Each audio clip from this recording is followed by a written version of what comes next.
Əziz kitab sevərlər, bugün sizə son illərin ən uğurlu gənc yazıçılarından biri olan Xan Həsənin Hür romanını təqdim edirəm. Xan Həsən hər zaman öz fərqli yanaşması ilə diqqət çəkir və Hür romanı isə tamamilə fərqli bir mövzuya və tamamilə fərqli bir tempə sahibdir.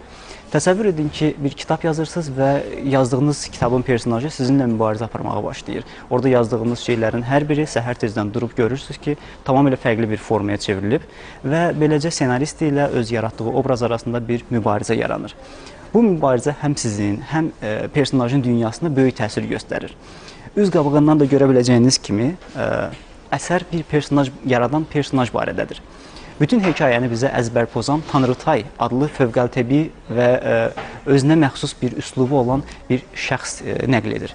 Əsərdəki ən ali varlıq o olsa belə, o da müəyyən bir dərəcədə özünün hür olmadığına, azad olmadığına inanır.